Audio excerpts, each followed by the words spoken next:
Hey everybody, we're back in Eric's Hotbox. Technically, we're not in the Hotbox today for the sake of internet connection issues, but we're going to make the best of it. My special guest today, I've been very excited. We had to postpone last week, my fault. But this week, Kevin Hovdestad is here with me via the wonderful powers of the internet. He has been a friend of mine for quite a long time, and he is one of my nerd idols. When I've got a question about Batman, when I've got a question about Star Wars, when I've got a question about Hearthstone, I go to this guy. If you aren't big in the world of esports and all that it encompasses, you're in for a lesson. So get a notepad and jot some things down because we're both bound to learn some stuff today. Kevin is the director of marketing for a company called Catalyst Esports Solutions. He is on two podcasts. One is called Well Met. That's a Hearthstone podcast. The other one is called The Payload, and that is an Overwatch podcast. He's also on contract with Blizzard for the Hearthstone Championship Tour as a caster. Welcome, Kevin. My pleasure to be here, Eric. I've been looking forward to having this conversation with you for a long time. Yes, it's been a long time coming. You're one of my favorite talkers. You're one of my favorite guys. I feel like I have to always be firing on all cylinders when we hang out, just because you'll quickly put me into, you'll argue me into the ground, as it were. So this is going to be really, really fun. It's not meant to be a challenge. It's just we're here for fun, right? Absolutely. Now, what I described some stuff. I have no idea what it means. You are the director of marketing for Catalyst Esports Solutions. What do you do there? What does that mean? Sure. So I started with Catalyst earlier in 2016, actually hilariously based on my previous gig, which was as a freelance gaming journalist. I interviewed the owner of the company when he founded it and called him up after we were done the interview to say, hey, okay, here's the transcription. Let me know what you think. Also, are you hiring? And he actually offered me the job. So what I do is basically Catalyst is a company that works with all sorts of different people who are involved in competitive video games in whatever scope, whether that's companies who are the developers of games or they are brands who are interested in being sponsors or otherwise investing in the competitive gaming space, or the players and the teams and the talent themselves that put on the tournaments and productions that go with them. So all of those different people have different needs, and we as an agency work with a bunch of them to make sure that they're in contact with the right people, getting the right information, contracts that involve getting the right teams at the right events, sponsored by the right companies. And it's just, there's a lot going on, and a lot of companies, honestly, it's like any other consultancy, right? A lot of companies don't have the resources to have a full-time person assigned to this portfolio, so they outsource it to a company like ours. That's pretty cool. Is this a dream job already? In a way, it is, yeah. I mean, they're like the thing about calling any job a dream job is it's still work, right? Like at the end of the day, there's definitely drawbacks. I work from home. I keep weird hours. I'm supposed to work 35 hours a week, and I bet you some weeks I do twice that much. So there's pros and cons, but in terms of what I get to do, I travel all over the world with this. I work with all of the coolest companies, the most interesting people. I can't complain, not at all. That's super cool. How did you get started in esports? Like everybody, played GoldenEye and stuff growing up, but it seems like you've really taken it to the next level. Yeah, I started out like way back when it was kind of a personal interest when tournaments were still just sort of starting to get big. The scene that we know today really didn't exist up until about 2010, because outside of the last 5, maybe 6 years, this wasn't really a thing anywhere in the world except for in Korea. Like it had certainly been tried, but it just didn't exist on a scale where you or I could flip on a stream and watch it, right? The raw mechanical requirements of being able to stream live video like that wasn't a reality up until the last 5 years. So I started out just as a fan like anybody else, but I started organizing viewing parties and putting together small local tournaments, started working on a writing portfolio. Originally, that was for fun. Like, I just sat down one day and was like, I really love this StarCraft game. I'm going to write some stuff about, the teams I'm interested in and the players I watch. And the stuff I wrote was good enough that I got picked up by a team, and people were saying, like, this is really good. Like, have you considered actually doing this? I had companies come to me and offer to pay me for my work. Like, in my entire gaming related career, I don't think I've ever gone looking for the work. The work has found me, which is weird. And a lot of people hate that. So I try not to talk that part up too much. But it's, yeah, it just sort of snowballed, right? I started writing. I became a full-time freelance writer. The writing gig led me to the gigs I have now.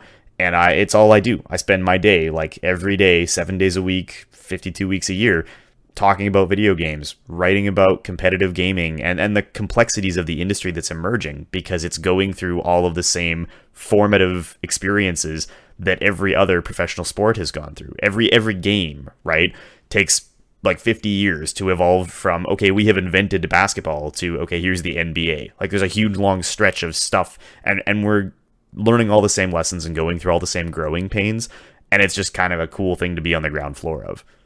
That's really neat. Let's kind of walk through that a little bit. You said that this sort of stuff started in Korea. When you started writing for these games, were you just a fan of watching what was going on, or were you a major player too? More a fan. I mean, I play most games at a fairly competitive level. In any of the games that I take seriously, I probably end up playing in the like top 2%-ish range worldwide, which is incredible, but also meaningless in terms of being a professional, right? Like, when you're dealing with the people who are the Michael Jordans and the Tiger Woodses of their respective games, that's not the top 2%, that's not the top 1%. They are the 0.001%, right? So to be as good as I am at these games is never going to be enough to be competitive at a professional level. Like, I would get, if I play against a pro player in any game that I'm even remotely good at, I still get blown out of the water. They make me look like I am 12 years old and playing the game for the first time. It's awful. But that's how big the skill gap is in any competitive scene at the highest end, right? The difference between a real like Usain Bolt level runner and me going out and sprinting the 100 meters, like, yeah, it might only be a fractional percentage point, but it's the percentage point that matters. So I don't play these games to be like recruited by teams and try to be competitive. I watch out of interest and knew enough about the games to understand the like subtleties of what set the great apart from the good. So let's explore that a little bit. When it comes to analyzing these things, a lot of the time, so on the shows that every football commentator, golf, all that kind of stuff, the guys that are on the shows are the old pros that used to be playing. What are some of the challenges in analyzing the playing of these guys that are such a superior level? Well, the trick is that you can still understand the rationale, right? Like, I, as someone who plays the game at a high enough level, if you had been like a college level football player, you could look at what's being done in a professional football situation and break it down for someone, because you understand, how they've arrived at every part of that transaction, which players they drafted, what kinds of plays they're running. It's not like it's beyond the realm of your expertise. Generally speaking, though, people take what you have to say with a bit more weight if you are someone who does have that background as being a player. In esports, the problems are twofold. One, there are no former players, right? This all happened in the last 5 to 10 years. So it's not like there's a bunch of guys in their 40s and 50s who, played competitively for 10 years and then retired and coached for a few years, and now they're sitting behind a desk wearing a Don Cherry jacket. Like, that part of this hasn't happened yet because it's too new. So you end up with a lot of people who are very good at being strong presenters and can actually talk about the games in an interesting fashion. The other thing too is that because of how competitive gaming works, it's not quite the same when you go and you watch something like an NFL game, right?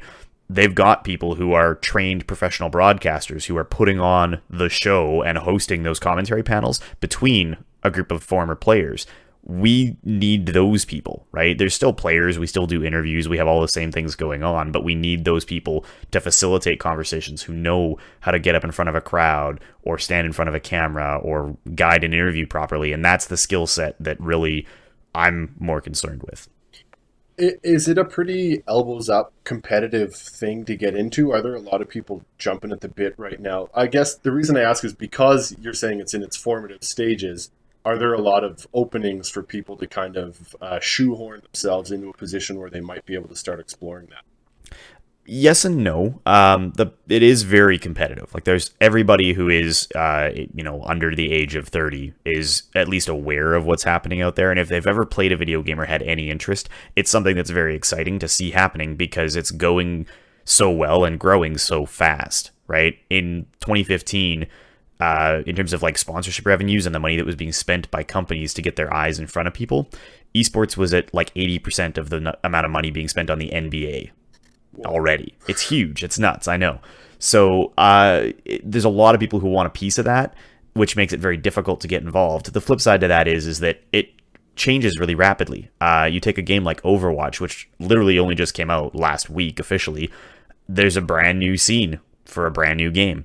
There are no established players. There's no established talent pool. So there's guys who just sort of tried to run little tournaments and events during the beta and put their names out there and host little shows. And now they're getting hired to go and do events because they're the people who put in the wrench time. When there was no scene, when there was no money, when it was just, this is what I care about. They were the ones who put themselves out there, put the time in, ran the tournaments, and earned people's respect as saying, yeah, okay, when I tune in to watch a broadcast, I want to see these guys do it because I know that they're competent already. So it is the kind of thing still, I think, where someone who is brand new could choose to put some time and some energy into something that they really care about and have a big breakthrough. But that's easier to do in a newer scene, in a newer game.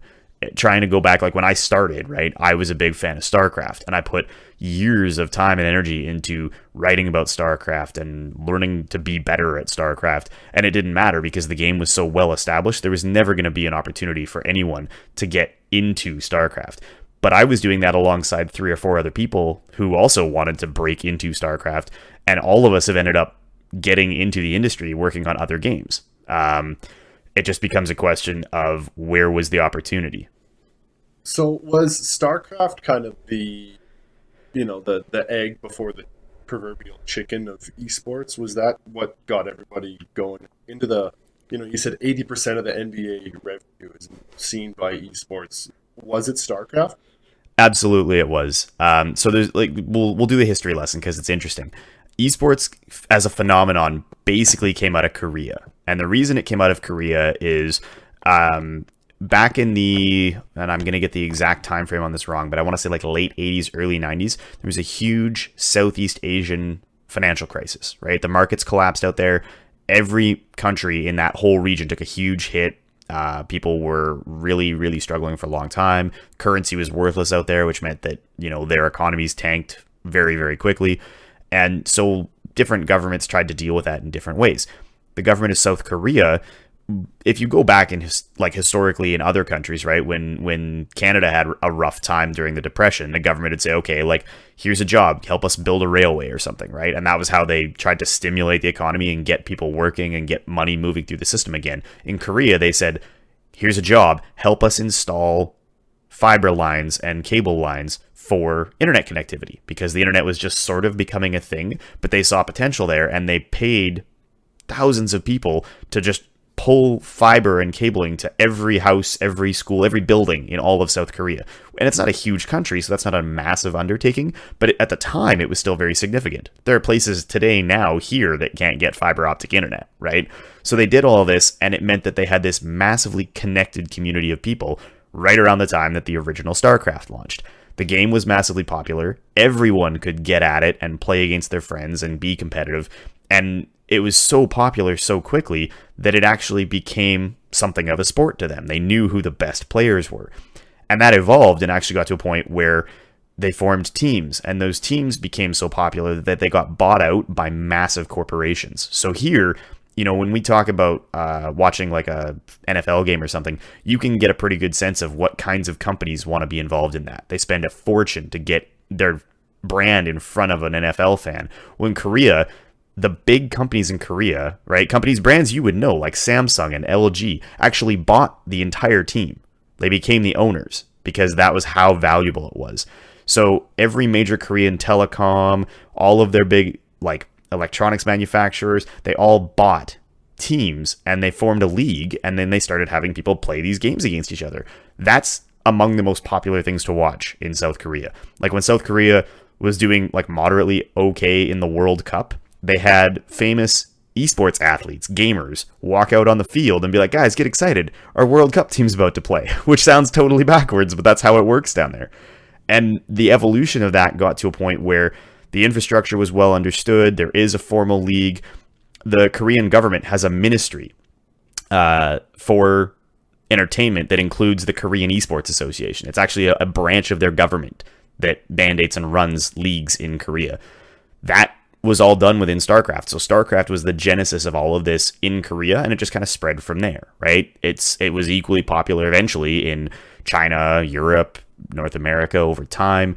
So as other games came out, there was this pre-existing understanding of, okay, we can have players and teams and leagues and do all of this stuff. And that's eventually what took place, right? As everybody just sort of understood that this could be done, and they brought that same concept to dozens of other games. And now with online streaming and the amount of money that's getting thrown at it, it's its own ecosystem. Right. That's amazing that a nation would undertake something like esports for economic stimulation. It sounds like such a backwards way of getting people working, particularly with they're running fiber optic cable and stuff. With these, okay, so we're calling it esports. I played hockey when I was younger. I played rugby. I did all this other stuff. Typically, I'm associating somebody playing a sport with activity, physical activity, breaking a sweat, doing all that kind of stuff. Do you think the title of esports is justified for these guys that are playing at this high level of a computer game? I mean, I guess how you want to phrase it varies, obviously, and I think that is a big part of the challenge is getting people past that definitional debate, right? Is it a sport or not? Well, I mean, is it rigorous enough in terms of the competition to be declared that way? Absolutely. These guys are playing a game, they're doing something at an Olympic level, something where if you are not the best of the best in the whole world, you don't stand a chance. And there is a very clear power ranking and understanding of who's good and who's not. That's there's no doubt in my mind that they are that competitive. As to the sport part of it, I mean, I don't even really like that argument. I think it gets kind of specious over time because what ends up happening is we get people who go and they do these studies and they say, okay, the average esports athlete, if we're going to call them that, peaks at 24. The speed at which their brain can react to new stimuli decreases annually after 24. So that's the peak age. After that, you're too old to be an esports athlete, which is very, very consistent with a lot of major Olympic athletes, right? They just, after they're older than that, their body physically cannot be as fast or as strong as somebody else's. You'll see things like the people who do monitoring of these guys when they train. To be an esports athlete is incredibly stressful. They have heart rates as high as marathon runners when they're playing games, and they have to concentrate on information coming in at a rate that most people simply can't. Like, they literally cannot do it. So, I mean, I guess it's interesting to go through the motions of deciding, does that make them an athlete or not? Is it a sport or not? But at the end of the day, it's every bit as competitive, and it has a huge audience of people who are very interested in it. There's research being done at universities. There's scholarship programs for it now. Like, it's become its own thing. And I look at it and say dismissing it because of how it's titled is kind of not the point. If you want to say, yes, they are competitive video game players or professional gamers or whatever else, feel free. Esports is just, I think, easier for people because it's quick and simple. And that's the biggest thing, is that it's a very... it's an understandable thing to brand around. You hear that and you go, okay, I know what a sport is. What's an esport? And there's an analog there that's simple and understandable for people. It's pretty crazy watching some of the footage that I've seen of these guys competing. They'll have a camera on the player themselves, and their eyes are, I swear to God, they've trained themselves not to blink so as they don't miss anything. And if you're watching, they'll often have another camera on the player's mouse and keyboard hand. And the speed at which their left hand is doing stuff on that keyboard is unbelievable to me. I have a hard time just moving two fingers back and forth, let alone in an organized way reacting to the things that are going on the screen and trying to win the game at the same time. So it is a pretty phenomenal thing. These competitions that go on, is there sort of a centralized network where people can find them and watch them, or is it sort of unlicensed, free range, kind of grab what you can? Honestly, a little of both. One of the things that's difficult right now is that because there's no governing authority, there is no real official infrastructure. It's not the same as how, to use the example again, the NFL, right, has licensed their broadcasting rights to a set of channels. You know that you can sit down and watch Monday Night Football. Games are on at the same time in the same place. Esports is a little bit Wild West right now. So most of the tournaments aren't played out as leagues over long periods of time. They're kind of one-off events that crown their own independent champions. Honestly, on a given weekend, you can probably tune in and there will be one in some game in some place, but it can be very difficult to know when or what, because that's a whole... You really have to dive in right now with both feet to get to a place where you can get that information. Having said that, most all gaming stuff online right now is funneled through a company called Twitch.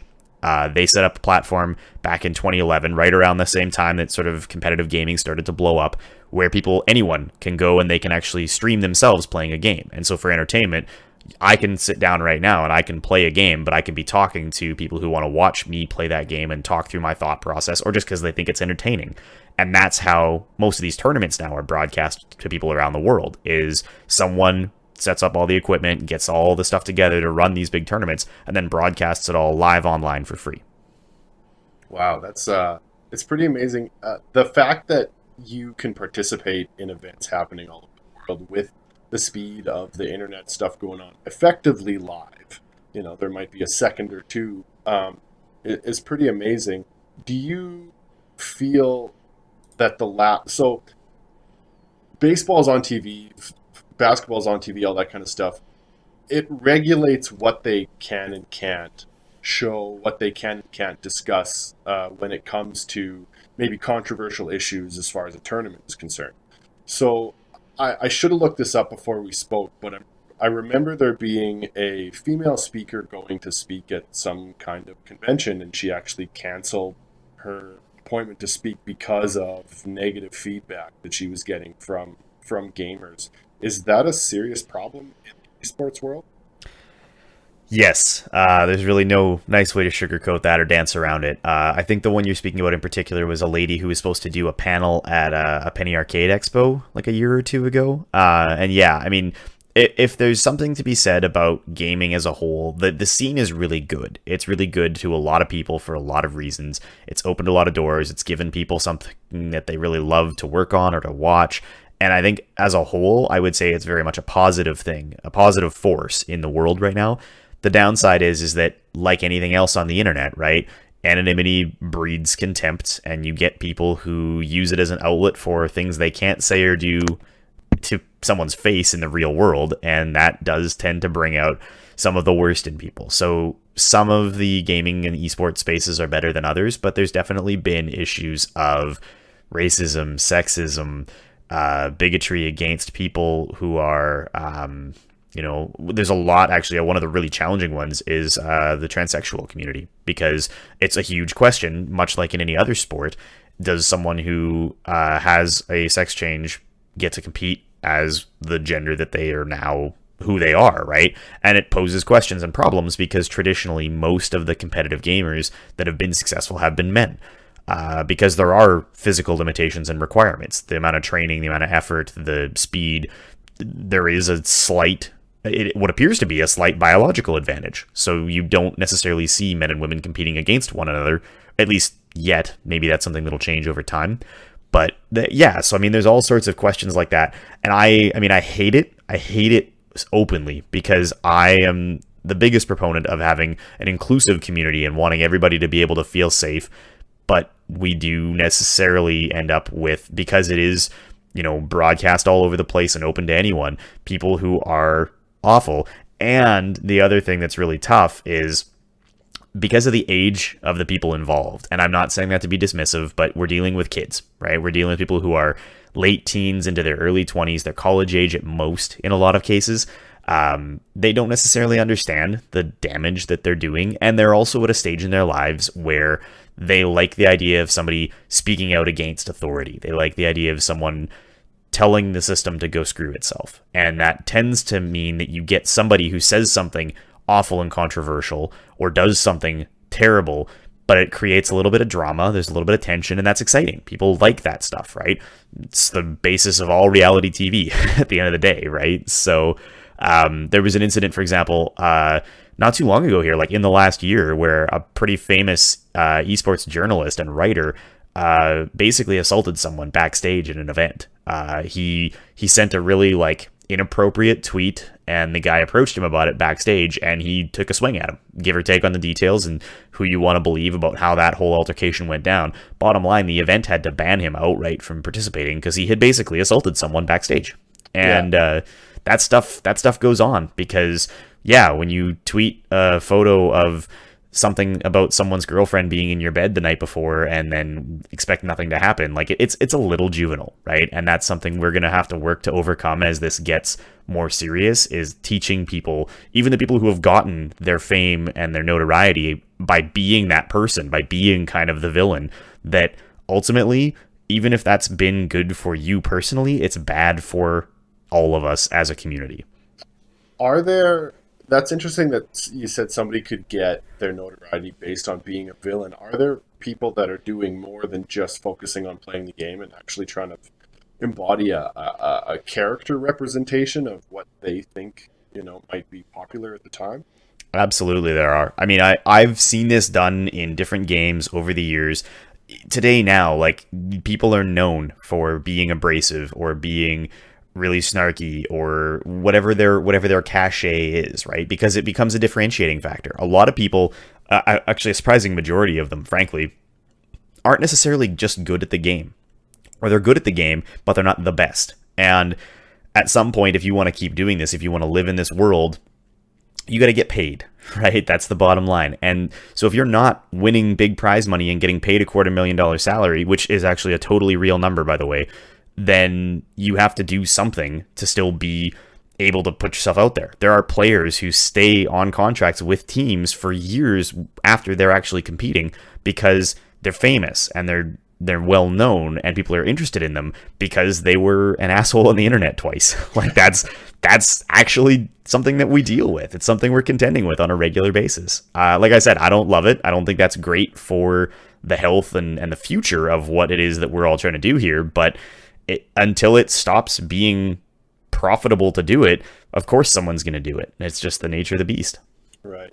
Do you feel like there's still enough exposure to what I'm assuming are the majority of esports fans being, measured, responsible, kind of well-spoken people? Do those people do they still have the opportunity to shine through and kind of get rid of or overshadow those that are, maybe given a bad name? I mean, I think so, yeah. The reality is lots of people who tune in and watch these tournaments aren't saying hateful things in chat rooms or going out and trying to belittle a player because of what gender they are or aren't on Twitter or whatever else. Like, that stuff is, like everywhere else in the world, absolutely a minority, but it's a vocal minority, and it's the minority where, even as someone who creates content and works on this stuff myself, right, I'll get one or two people who really, like, ever go out of their way to be like, yeah, what you did was super cool, and I really appreciate the work you did, and I'm a big fan. I read all your stuff. I love it. But I'll see all of the negative comments, all the people who have all the time in the world to just shit on things they don't like, because that's what we all kind of have been trained to do. Like, the whole world runs that way. If we have a good experience or we enjoy something, that was great. We enjoy it, and we just take that for what it is. But if we have a bad experience, everybody needs to know we had a bad experience, and we need to talk about that. And I think that's why so many people, when they're first having a brush with esports in some capacity, they look it up and they see all the horror story stuff, because the horror story stuff is the drama. It is what gets people talking. It is where the attention lies. And that's unfortunate, but anybody who can see past that thin veneer in anything, right? Esports isn't unique in that way. If you can get past the initial, this is all the terrible stuff that goes on in this industry, or these practices are, really evil in this particular company, like, you get past that initial barrier, yes, obviously the majority of it is wonderful. You just have to be able to see past the end of the very, very, very slim minority of people who have got that problem and really want to make a point of it.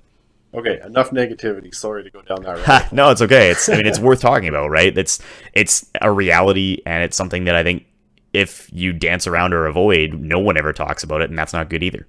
Yeah, I think definitely the awareness that there is that faction of people that exist there, but, kind of acknowledging them for what they are as immature trolls online sort of diminishes their power in the long run. Because the easiest way, I think, to get over something vicious that somebody said is, to realize that all they're trying to do is hurt you. All they're trying to do is make their voice heard 1% more by reacting to something crazy they have to say. And oftentimes, when you don't have the same impulse control that a fully fledged adult will have, you're going to try and say the worst things possible. So, unfortunately, those people exist everywhere. It just so happens that the medium for esports is the internet. It seems like trolls were bred in the internet. Like once they moved out of caves and out from under bridges, they moved into the internet, and it's really, really hard to get them out. Yeah, it's that anonymity thing, man. I don't know what to tell you other than even I can say in total honesty that there are times where some of these people who say and do terrible things do get a rise out of me and prompt me to maybe engage or, say something, because a lot of people expect me to say something and stand up for the good in the industry. And yes, I have an audience. I have people who will react if I turn around and try to broadcast a positive message, but it still sort of means they're winning, right? It still means that we gave them the time of day and engaged with the terrible, awful, no good thing that they said or did. And my preference is to just let it die. Like they live and breathe for that attention. And oftentimes, in the case of esports right now, it's also where they're getting paid. They need those page views. They need people to engage with their material. They need people to tune in or not tune into an event based on them, because all of that means that they can turn around and go to an editor or a producer and say, look at what happened. I said this and 50,000 people are talking about it now. Like that commands a level of respect from people who are trying to get a profit out of what it is that they're doing. That's the end of that. So, page views and getting responses from people gets you paid. You mentioned before that a real number, a totally real number for a salary for a pro esports gamer is 250 grand a year. How is an esports professional making bank? How do they achieve a salary like that? Well, I mean, okay, so 250 is the high end, and that's reserved for people who are really well known, very well respected, very successful. You'd have to be the best in some respects at something to get a number like that as just a straight salary payment from a team, because that's a lot of money. No matter how you slice it, that's a lot of money. But an average competitor is still making a totally livable salary through a couple of different means. Most of the real competitive team organizations are major companies, right? They're $1 million organizations, so they are paying a staff, including players. There'll be prize winnings, because that's a big part of how esports generates interest, is the amount of money that's on the line. Because frankly, it does sound rather interesting when you say, yeah, these guys are competing. It's, 10 teams of 5 people, and they're competing for the first place 5-man team is going to win $2 million. Like, yeah, that's a big deal. And especially at their age, right? You're talking about giving $500,000 to someone who's 21, then they're set for life, right? So it's a huge undertaking to always have these big prize pools and generate interest because of that. Most of them also then beyond that are getting money from personal revenue by streaming online. They've got their own fan base that'll tune in and subscribe to their content that they're producing, whether that's live broadcasts or YouTube videos. That it's all just the content creation beast, right? Everybody's trying to put something out there, and the more that there's content out there that can have advertising and sponsorship affixed to it, the more money there is to go around. So I mean, I've talked to lots of guys over the years who are healthily making 100 grand a year with some combination of those things, right? They've got a salary from a team, some personal sponsorships, some streaming revenue, and they maybe win a couple of small tournaments. Boom, $100,000, and that's the way they live.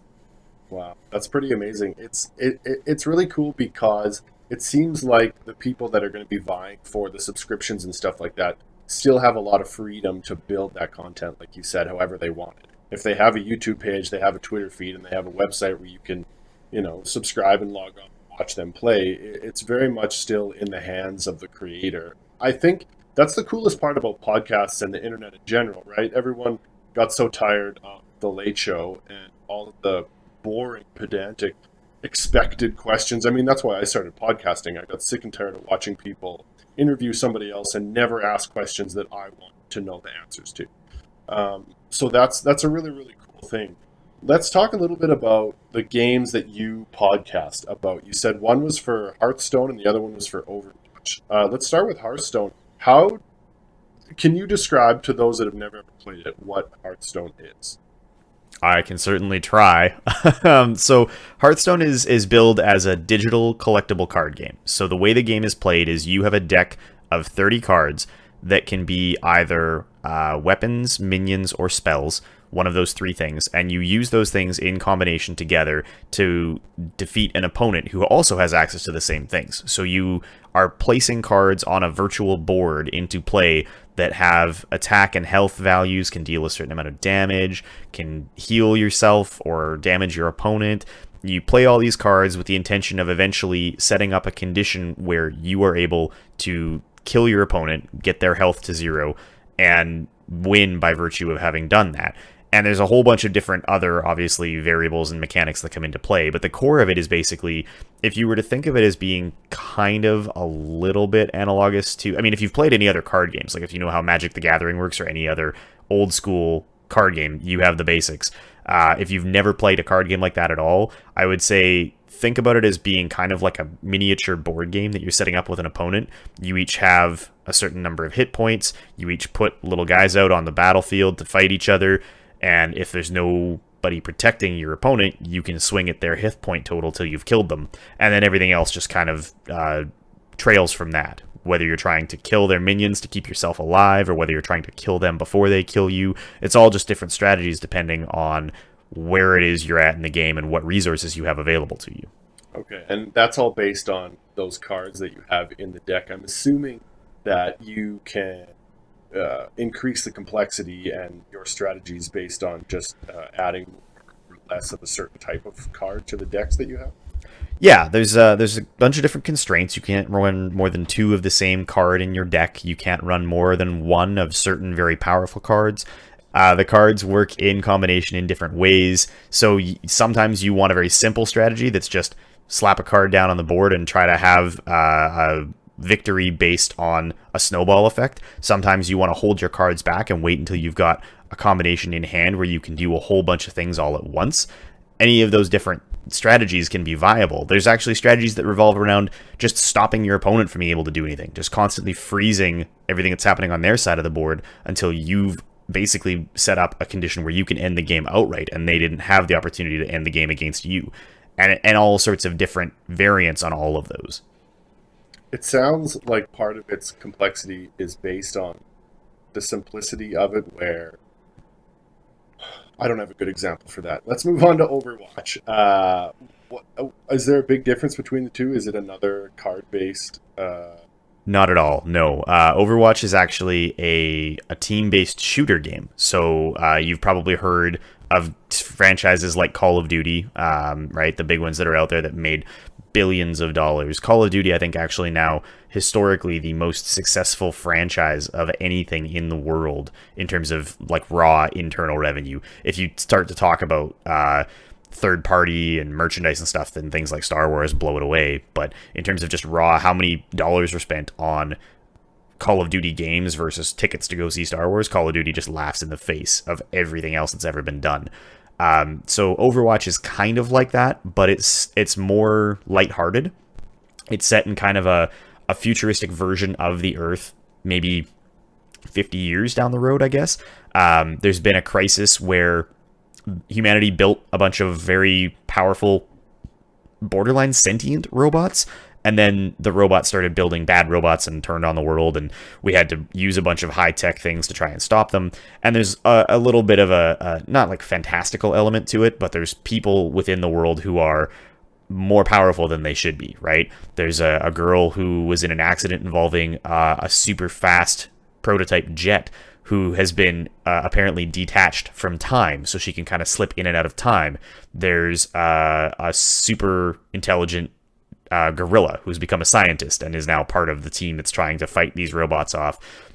Some of them are just soldiers. Some of them are just, guys who are good with a gun or, snipers or whatever else. But there's lots of them that are oddities and weird. And the characters actually bring a lot to why people are playing the game. Because it's also one of the first entertainment franchises based around a game that has a lot of other things going on around it. There's a whole series of comics, digital shorts, like animated, like Pixar quality animated short movies that they're just putting out to build up people's excitement about these characters in the world and get them into the game, because the game itself is very simple. It's, capture a checkpoint, shoot the bad guys, and you win.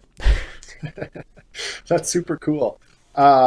When I think about starting to do starting to get into esports and computer games and stuff, one of the biggest hangups that I have, okay, so I'm at home with a laptop and my regular internet connection. Are these games accessible for people that aren't willing to go out and spend a boatload of money on some sort of Alienware, or whatever kind of supercomputer gaming setup? Are these things still accessible to those people? Definitely they are. Hearthstone, so I'll just circle back to that for a second. Hearthstone is actually available as an app on like iOS and Android, so you can put it on your phone or on an iPad, and the experience you have there is every bit the full experience of sitting and playing it on a high-end computer that you're streaming to your thousands of adoring fans. It's just, the game is the game, and how you play it has very little to do with the interface. They're very simple in terms of actual accessibility, and learning to play it initially is not, Hearthstone is a free-to-play game. The only barrier to trying it is being willing to spend a little time with it. Overwatch, on the flip side, is also a multi-platform game, so the competitive people who want to play it for money and be superstars in the long run absolutely are playing on high-end PCs with custom equipment, but you can also just go buy a copy of it at GameStop to play on your Xbox and have the same experience, play the same game, go through the same motions, and it's a game that's honestly a lot of fun. Like, it's just fun to get into, mess around, play as these weird characters that can do crazy things. I was playing, actually, before you and I sat down to do this, I was playing with some friends online, and there's a character who, he's supposed to be kind of like a criminal from Australia, but he's an explosives expert, and he can do these crazy things where he can put down a little landmine that doesn't damage himself and actually use it as a way to get places. So I'll throw the little landmine down, run past it, and blow it up, and use it to like propel myself forward and start attacking somebody. It's cool. Like, it's so bizarre, but it's so interesting. And as somebody who's never going to be competitive, I'm never going to get paid $1 to play Overwatch, it's just a lot of fun. And yeah, I do a show about it because I love the game, and I love the company that produces it and the people who play it.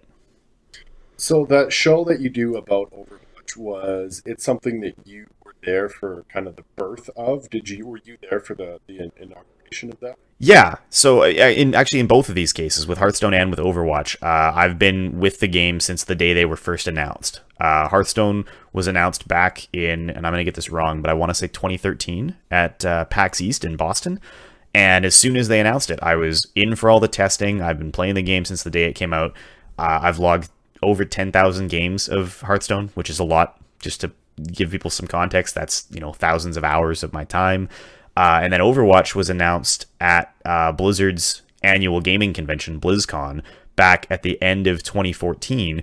And I was there. I was there in the flesh for the announcement. The first new game franchise from the single largest and most successful gaming developer on the planet in almost 20 years.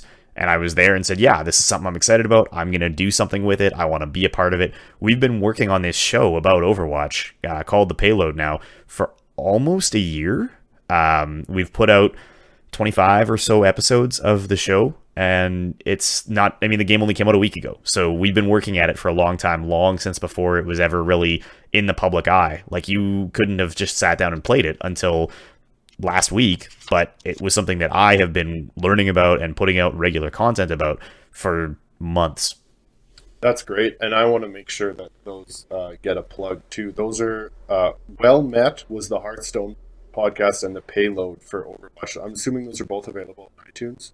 Yes, yeah, you can get them on iTunes. We also do live streams, actually, of our recording process. So if you want to tune in and see us do the show in real time, you can actually follow BlizzPro, is the network that the shows belong to, over on Twitch, and tune in. The schedule and stuff is all over there, but you can actually watch as we do them live every week, ask questions, hang out with the other fans. It's cool. It's a really neat experience. Super cool.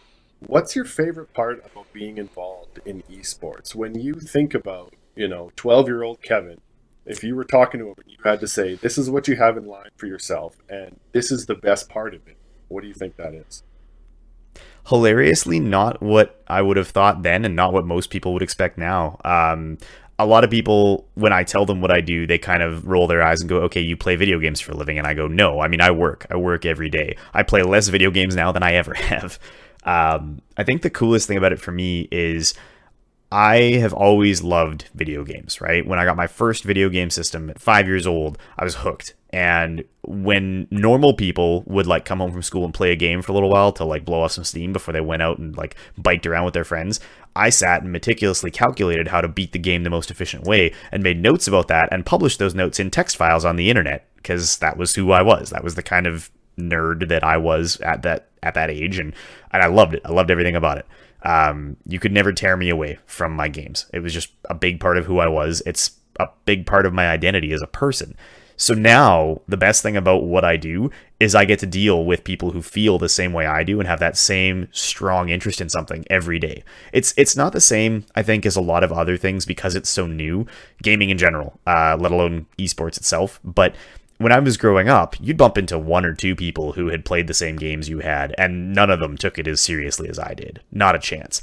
So, but if you were a hockey fan, right, well, you could find 10 other guys that cared about hockey the same amount you did. You'd go play at the rink, you'd get together for, beers after you were done school in college and, watch the games, you'd bet on the draft. Like, you had that experience with people in your immediate circle who were a big part of your life. Those people for me didn't exist in the real world, so there just was nobody. I had no one to share that with. Kind of my sister, and that was really it. Now, I have this enormous network of friends and fans. It even scares me to use that word, but especially the friends. Like, for the last 10 years, I've been part of a high-end online gaming community that I can travel to any country on Earth. I've got somewhere to stay, friends to visit with, things to do because of my love for video games. For work, actually, last week I was in New York. I had to fly to New York, and I drove from New York to Connecticut to do a presentation to a potential client. When I got back to New York, I made a post on an internet forum, said, "Hey, who's in New York? Somebody needs to take me out and show me around." And somebody within an hour was like, "Yep, sounds great. I'll meet you at your hotel. I'll take you to the Lower East Side and show you around." And I got a tour of downtown New York from somebody who lives there, who knows me as a pair of glowing eyeballs on a post somewhere on the internet. Like, that's the relationship we have. But he's super excited to meet me because he's a big fan of the work I do. That experience is totally unreal. And I love that I get to work on something that I care that much about and get to share with all these people. That's awesome. When you started gaming, was there a point when you realized that it was going to become a really, really serious part of your life? Can you see when the kind of switch flipped and you realized that this is something that I'm going to be spending a lot of time on every day? And follow-up question, what was the game? I was going to say that was going to be part of the answer, but absolutely I did. Yeah. So, I mean, I grew up with video games, mostly consoles. I had a Super Nintendo. We bought all the Nintendo stuff because that was the kid-friendly stuff that my parents were willing to go buy at Toys R Us or whatever. And lived with it, loved it. My dad was a computer programmer, a systems administrator, and a big tech geek. So we had high-end computers before the average person had a computer at home. We had access to the internet before they called it the internet. Like, we were always very close with the technology. For me, there were two times I think that it became really apparent. The first time I was in grade school, can't have been more than 12 or 13, and I was playing the shit out of a bunch of Star Wars games. Loved them. And I met a kid actually in school who was like, "Oh, well, you should check out this thing I heard about." And it was a Star Wars club online that played the games and used them as sort of the basis for almost like a role-playing experience. Like, you got to be whatever kind of character you wanted to be in the Star Wars universe, and you got assigned a rank, and you got to earn medals and awards and do all these things based on the stuff that you did within these clubs. And so I actually became a master of the Dark Jedi, the Sith. I became the headmaster of the academy that trained new Jedi, and I had to write and grade courses based on the material people had to learn about the Star Wars universe, and then take my spare time around that and go and like try to beat people in Jedi Knight and try to like earn medals based on that. I did that for years, and it was a huge part of my life when I was, yeah, like 12, 13 years old. Nobody knew about it because it was the kind of thing you did at home and you did not talk about at school, but it was great. I really loved it. So, I mean, I got this impression that being a part of an online community was going to be just as big a part of my life as my offline circles of friends or family. And then follow up to that, everything I've ever done, right? Whether it was this Star Wars club or being in debate club in high school or playing on a sports team or volunteering with a charity, I always end up being the person who wants to be the leader. Not because I think I'm particularly good at it, but because nobody else wants to do it. And I'm always the first person to step up and go, look, I'm not the smartest person in the room, but I'm happy to be the person who sets the agenda and just tries to keep things moving, because I hate when stuff doesn't happen. I hate it when things don't actually get done. And that has translated into my gaming life as well. So I started playing a pile of World of Warcraft when it was brand new. I was one of those people that raced to the store, bought it the day it came out. And within maybe a year or so after that of getting that game and getting started with it, I mean, I was hooked. I was playing too much. I actually dropped out of college for a term. I don't talk about that. I don't think even my parents know that. Mom, Dad, if you're listening, I'm sorry. I should have said something. But I just played World of Warcraft. I played a pile of World of Warcraft. But I ended up starting my own guild and running a big organized group. I mean, I had to manage the time and scheduling of a group of like 60 people who were trying to coordinate to do stuff in the world online. I had to build a website, build forums, build scheduling software, find people who I could rely on to be there and be good at the game and not stir up problems because they weren't going to be internet trolls, and then do that consistently for years. I got away from it for a little while when I was married. I briefly sort of stopped because it was just too much with all the other things I was doing in my life. I was working 2 jobs and stuff was crazy. And since my divorce, I've actually gotten back into it. So I now run a raid group again, right back like nothing ever happened, on a way more constrained schedule because I have a life. But no, it was, I think, in about 2007 when I really was in the like peak of my World of Warcraft career was when it clicked that this was one of the biggest parts of my life. The people I met through that game are the basis of a huge online community that I still participate in today. Every day, I run a Secret Santa for them at Christmas. We plan big get-togethers. When we travel as a group now to gaming events, there's always a big group of people who get together and they sort out like short-term house rentals so that you've got a place to stay with all your friends. And I mean, I know these people as well as I know anybody that I hung out with in college or anybody that I met through work in the last 5-10 years. They're as much a part of my life as, anybody save for immediate family and a couple of close high school friends. It's a huge and incredible thing, really, because that didn't exist growing up. There was no way to predict that was what was going to happen, but it's so core to my identity as a person. I can't imagine not having that now. So where's gaming going? I mean, it's made leaps and bounds, and the speed of the internet is exponential in its acceleration for whatever seems to butt up on that medium. What's next for esports? What do you think its biggest challenges are? Oh, God. I mean, there's so many, right?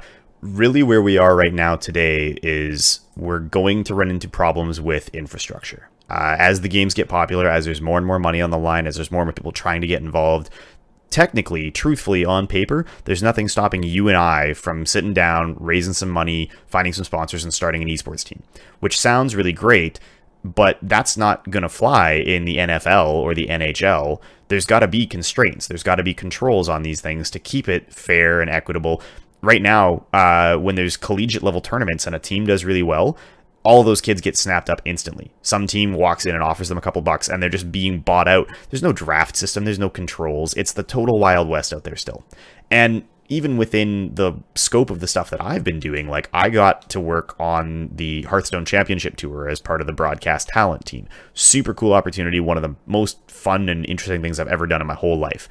But that opportunity can't be afforded to everyone. It can't be something that anybody can just decide they're going to do one day. There has to be a decision-making process that controls who plays, how often.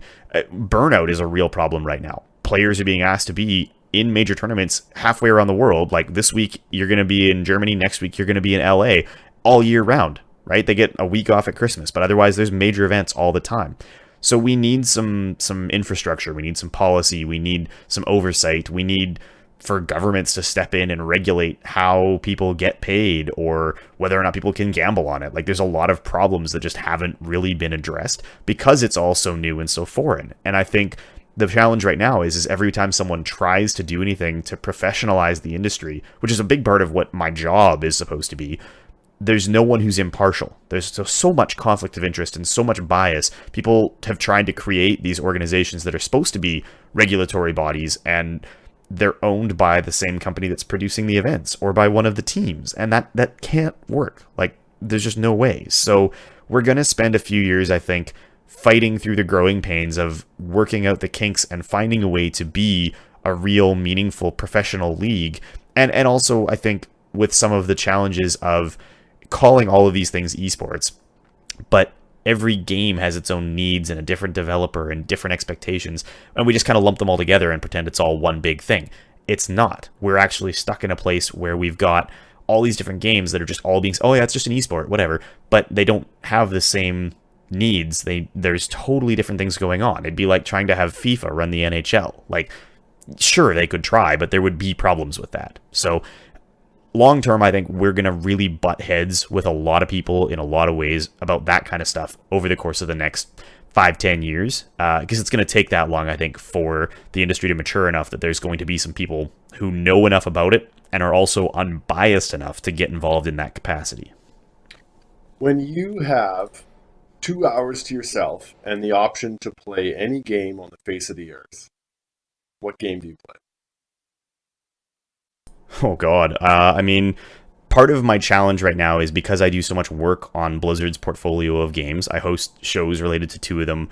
I run a raid group for a 3rd. They have a huge ownership of my free time. So on a day-to-day basis right now, you could roll a dice and pick a Blizzard game based on it, and that would be what I'd be spending my time on.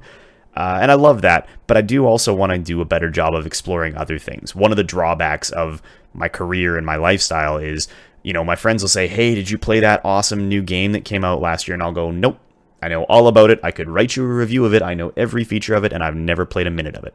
I talk to my friends who are casual gamers, and I mean, I use the word casual different than maybe the average person does, but people who just have a video game console at home and they're like, yeah, I picked up a copy of The Witcher. It was super good. Or, man, I've played so much Skyrim. And I'm like, yeah, those games both, top 30 games of all time by review scores, massively popular, award-winning. I have played 0 minutes of any of those kinds of games because they're so time-consuming for me compared to sitting down and crushing 20 minutes out in a game that I can just log in, beat on some people, and log out. And I do have a wicked competitive streak, so most of the games I play have a way for me to be playing against other people. That's a big part of gaming for me, is the challenge of trying to outsmart or outplay an opponent.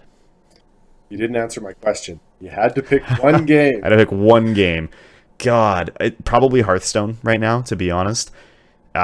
Just because it's something that I can play anytime, anywhere, and I do think I'm good enough at it that I'm not learning anymore, right? I mean, I'm getting better, but it's not a game where I'm struggling to understand core concepts. It's a game that, I don't know chess well enough to sit down and beat somebody at chess because I learn new things every time I play chess. When I play a game of Hearthstone, I know what's happening start to finish, pillar to post. It's just about how well can I execute in a given game. So there's a level of expertise that I really enjoy when I play that game. For those listening that have never checked out Kevin's commentary of some of the Hearthstone matches, I found some of it on YouTube, and it is exceptional. I hope that the people listening have noticed one of the things about this episode of the podcast is how little I've had to talk. Kevin is an unbelievable speaker, and watching him deconstruct a match between 2 people, he's not only telling you what's going on, he's telling you possible future moves and the strategy behind them. So incredibly skilled. That's all I have for questions. What else do you want to plug, man? I mean, I think we've hit all the cool stuff as far as my job, my hobbies, my projects. For anybody who wants to know more or kind of keep up with this stuff, I would say first, find me on Twitter, because I'm a huge Twitter user and I'm always posting gaming related stuff over there and happy to engage with anybody who wants to learn, especially. My Twitter handle is @lackofrealism, which is actually a reference to a movie. Bonus points if you can tell me which one. And then I do a lot of video game related stuff on Twitch. So if you're not familiar with Twitch, download the app or find it online, learn a little bit about how it works, and then find my channel. My username on Twitch is Odin TV, Odinn TV. I generally, a couple times a week, will get on and I'll be playing a game and talking through my thought process and hanging out with people who want to just sit and relax, blow off an hour, and experience the game through the lens of how I play it. And that's a super awesome experience for me as someone who wants to sit and have that opportunity to talk to people who want to learn and be a part of that world and just chat with them real casual while I'm sitting here trying to play the game. That's one of the coolest things about the ability of esports. I played hockey growing up, doing jiu-jitsu now. You can never really get inside of the head of the person that you're watching perform the sport.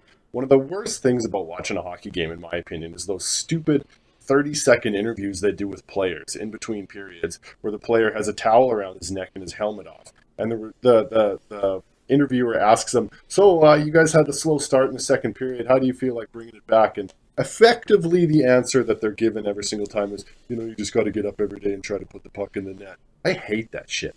So the ability to watch Kevin and get involved in that kind of gaming really will get people more and more familiarized, more and more comfortable, and maybe involved in the game and realize it's something they really like.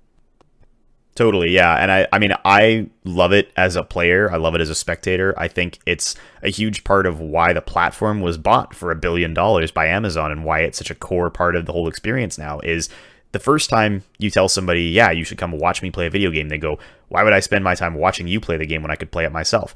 When you actually sit down and find a streamer, a performer that entertains you, that answers your questions, that engages with their audience, that you are super excited about, that you're learning from, that's a crazy awesome opportunity. And even if you don't want to play a game competitively, even if you don't want to know exactly the mentality of why they're making the choices they're making, sometimes they're just fun people to get to know and hang out with. It's like having immediate access to your favorite musician while they're sitting recording a riff and they're just talking about the thought process of, yeah, I got these 4 chords in an order, I don't love it, but I'm going to try some stuff with it. And they're talking to you one-on-one, or it feels like one-on-one.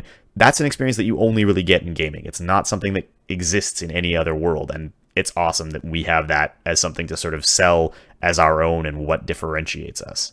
Right on. That's all that I have for now. We should definitely do this again because I feel like there's so much more to talk about. Thank you very, very much for coming on the show. My pleasure, man. I'll geek out with you anytime. Hey, man. Until next time, thanks, everybody. This is Eric's Hotbox.